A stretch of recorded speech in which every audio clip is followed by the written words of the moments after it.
Hey everybody, welcome to the nightly game plan trade of the week video sponsored by T3 Live. Actually, there were no new official swing trades that triggered this week, at least not as of today, and I'm recording this video on Wednesday, August 30th.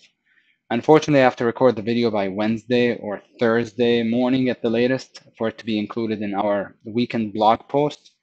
So I can only show you plays that triggered Monday, Tuesday, or Wednesday, and so far all I have this week is an earnings play. And an earnings play is not a normal, it's not the usual, the typical swing trade. Yeah, I have to get in it at the close the day before it reports and hold for the gap just one day. And like I said, I'll go over that in a minute. But first, take a look at the daily chart of the Qs, which is the tracking ETF for the NASDAQ 100. We use the QQQ as a market proxy, and notice how the market has gone pretty much nowhere the entire month of August. And look at the last 4 to 5 days, absolutely nowhere. So that's why I think the swing trades that I called didn't trigger, which is fine. But back to the earnings play that I did yesterday. It was AeroVironment, kind of hard to say the name. It's an industrial company in the aerospace and defense sector. The stock symbol is AVAV. The play, as I said, is an earnings play, and it's a relatively new strategy that I started trading earlier this year. I discovered the strategy, the setup way back in 2010, but I didn't start trading it until this year, and you'll see why in a minute.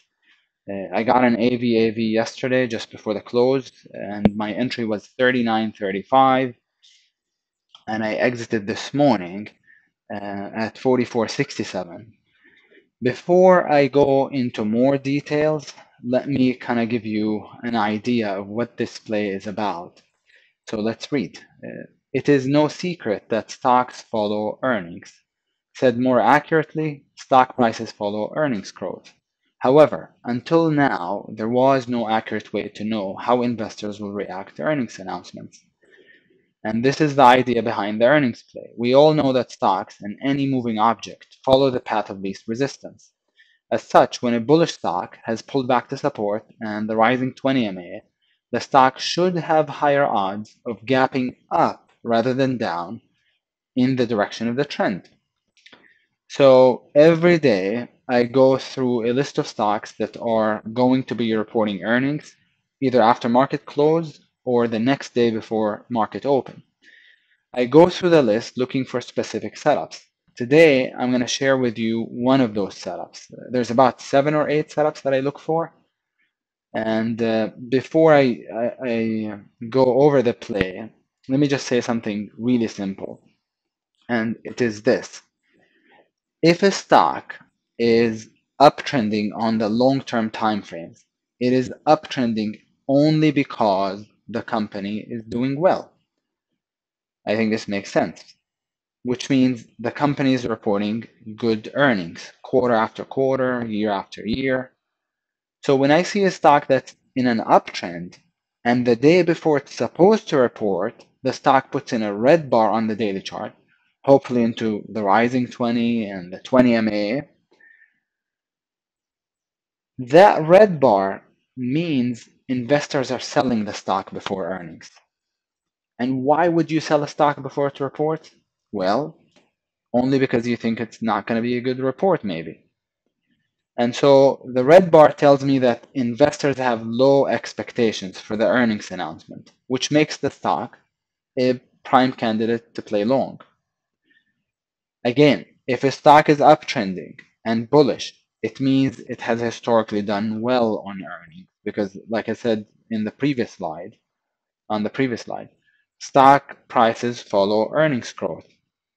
And so if I see a stock that's uptrending and I see that the stock put in a red bar, which means investors have low expectations for this quarter, for the announcement, that's perfect because when the expectations are low, the company doesn't really have to report great earnings for the stock to gap up. It only needs to probably meet the expectations, which are quite low already, based on the red bar. And those are the ones that I look to get into long the day before earnings. Like this one, DHR, earlier this year. Bought it right before the close and sold it on the gap up. Notice the uptrend, notice the rising 20, the higher lows, higher highs, the support, right? The nice bottoming tail. And this one, CYH, which gapped up 25%, I think, earlier this year. Beautiful. Notice how the stock was basing at the highs, transitioning really from stage one to stage two. And the day before it reported earnings, put in a nice big red bar into the curling moving average. That's perfect. That's great. TMO. Notice the wide bottom. Some people call this an inverted head and shoulders. Yeah, these three. Now the left shoulder is pretty low, so it might not qualify, but who cares? It's a nice rounding bottom with a big red bar that penetrated the 20. I like them to stay above the 20, but it's okay if it also penetrates the 20 MA a little bit. And then the next day, of course, big gap up. CDNS based at the highs, at the daily highs, just above 200 MA, just above the rising 20. Red bar the next day, big gap up. It wasn't actually such a big gap up, but if you held it, then you did really well. And CY, pull back to the rising 20 to minor support. This is called minor support when you break above a prior pivot high in an uptrend and you pull back to the top of it. That's actually called minor support. And then it wasn't here, it was actually the retest. That was the day before earnings, and then the stock gapped up. Beautiful, absolutely beautiful. And more of the same. eBay was good. This is Denny's, DENN. And notice the transition there on Denny's. Pretty nice. This was probably a weekly buy setup. True was good, based at the highs, red bar into the rising 20. SCI, similar to the True, actually better, because the moving average had already started pointing up. So the SCI, similar to the True, but even better. And then the same when it's a bearish stock. This stock was in a downtrend, below its 20-day moving average, and recently gap down actually, broke support. And then, right before the announcement, the earnings announcement, the stock starts to run up into the declining 20 and into minor resistance. But don't forget, this is a bear stock, and yet investors have high expectations, which means the company would have to report really good numbers for it to gap up, which is unlikely because it's a bear stock.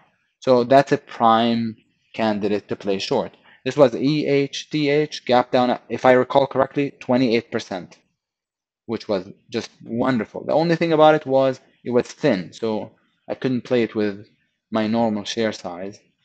SCG, green bar into the declining 20, into resistance, in a downtrend, that's a short. Similar to Build-A-Bear, similar to the SCG. DAKT, another one, just similar to the previous two. Big green bar into a declining 20. Now, the gap down got bought, but the exit for this was over a 5-minute bars high, right? Was over, so the exit was down here. Really huge gap down. KNL, also similar to the previous ones, into resistance, into the declining 20. Again, penetrated the 20, broke the 20, but that's all right.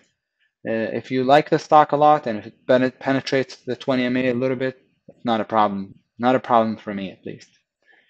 MTRN, transition C on the daily chart, really bearish. And now back to the AVAV. But before I go over it, I just want to say something real quick. The plays that I showed you were all from the first quarter of this year, not the most recent earnings season, which we're actually just coming out of right now.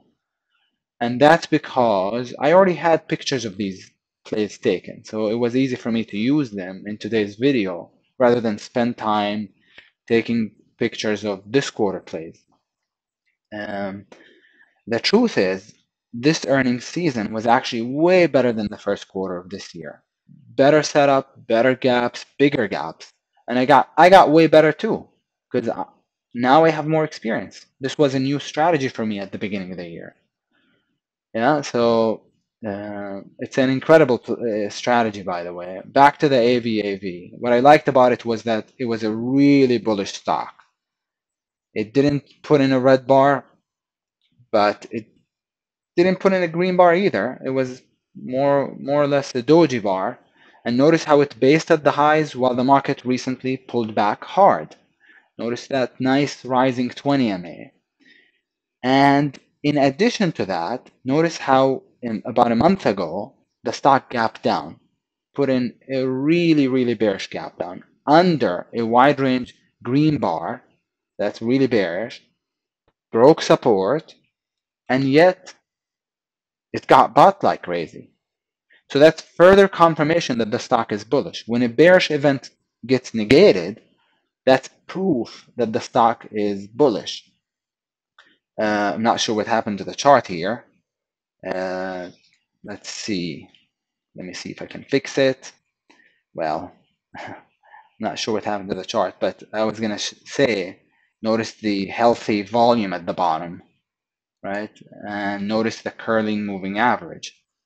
So all bullish, bullish things about the stock. Unfortunately, there was one little issue with it, and that is it's a very thin stock. It averages 220,000 shares per day. So I couldn't do my normal size on it, and I only played with 250 shares. I like to take a picture of the stock before I exit, because then you can see my share size and the average price. But in this case, I didn't get the chance to because it was really wild, and I just wanted to make sure I managed the play well. So I took a picture of the execution, the fills basically. As you can see, I had 250 shares and I got filled at 44.67, and I entered at 39.35. So basically, I made about $5.32 per share, and that's really nice. The only regret again is that I had such a small share size, but as I said, it was really thin and spready, so I couldn't play it with a normal lot. All in all, the play made $1,300 in one day. Bought it at the close, sold it, let's see, at 6:45. I'm on the West Coast, so at 9:45. So really, 45 minutes worth of work. That's not too bad at all. Take that anytime, any day.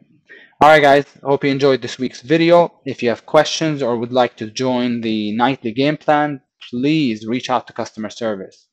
All these earnings plays are shared exclusively with the NGP students, like the AVAV was. So if you'd like to take advantage, you gotta join the program. It's truly an incredible program. All right. Well, I hope you guys have a wonderful weekend.